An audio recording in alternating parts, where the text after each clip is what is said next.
Hello, my name is Laura Melissa Rosa Morales. I am 23 years old and I am from Washington, D.C. In regards to the first question, which is what is your home country's attitude toward gender equality in the workplace? I'd say I have a unique perspective when it comes to that topic because I'm a child of immigrants and my parents are from Colombia. And when I go to Colombia, I notice that there are still a lot of traditional ideas and values when it comes to the workplace and at home.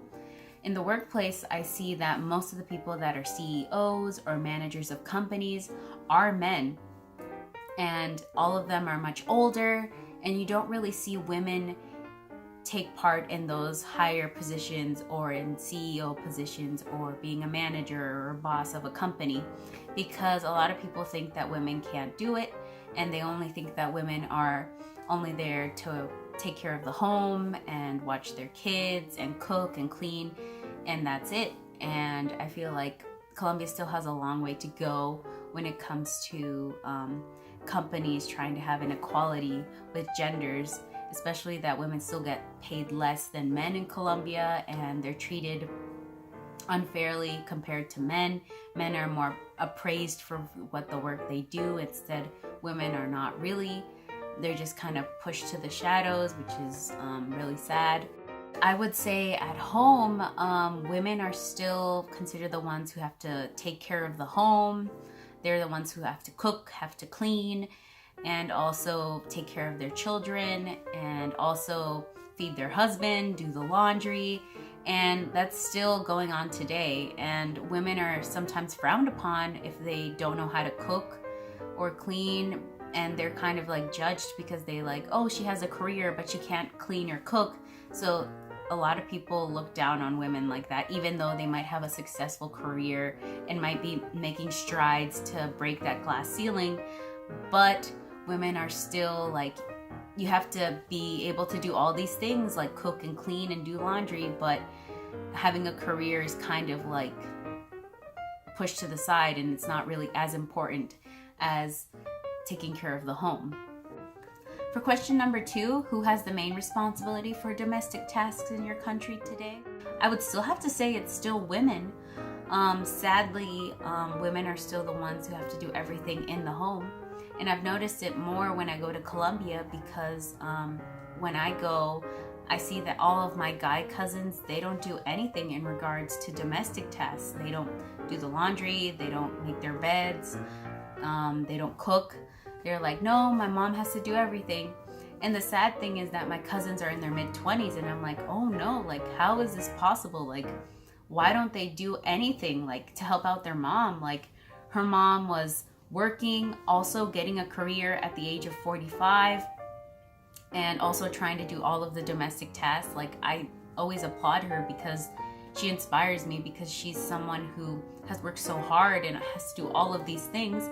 And I feel like that the least thing that my guy cousins could do is help her out at home, but they don't do anything. And it's really sad because it's the concept of machismo, which is something that is very common amongst Colombians and all of Latin America. I would have to say that men from childhood, their parents, and I would say they're mostly their parents who are responsible, that they don't take the time to teach their children about gender equality, because men, they're just like, oh no, men can't do this. No, only the women have to do this. And if women can't do all of these things, they're considered as a bad wife or as a bad girlfriend.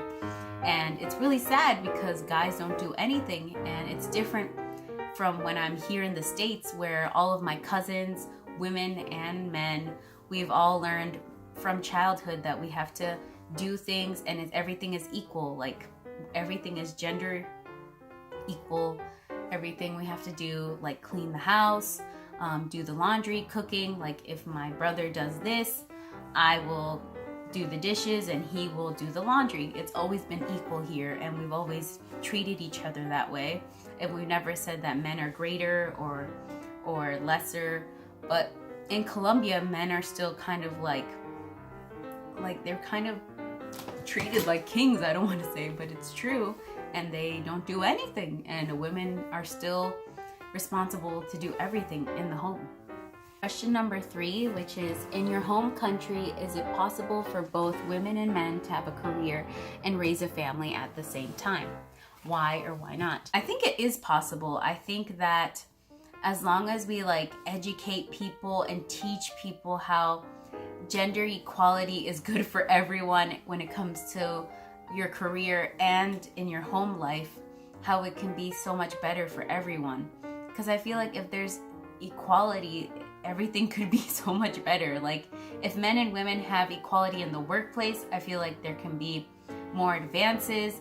Women can be inputting their ideas, so can men, and there's more of an equality. Same thing in the home life. I feel like if men and women share their duties of domestic tasks, more things can get done, and I feel like there would be less fights arising, because I feel like, as I mentioned before, women are the one who basically have to do everything, and if men help out with at least a half of what the women have to do in the home, I feel like it would be so much more easier and less complicated, and I feel like it would be better for everyone. Question number 4, why would you come to Oslo and join the Gender Equality Experience this winter? And what would you hope to learn from this? I would like to come and join the Gender Equality Experience because I feel like I want to learn about what other people think of what is gender equality and understand other people's ideas and learn from them, and hopefully learn from this whole experience. And what I want to do with the information that I gather from this whole experience, I want to take it back to my country, to Colombia, and hopefully teach others about what is gender equality, and hopefully make strides amongst the workplace and the domestic life, which is what I hope to do, and hopefully I am able to do when I go to the Gender Equality Experience. And I would like to thank you very much for your time, and hopefully I'm able to go, and thank you so much, and bye!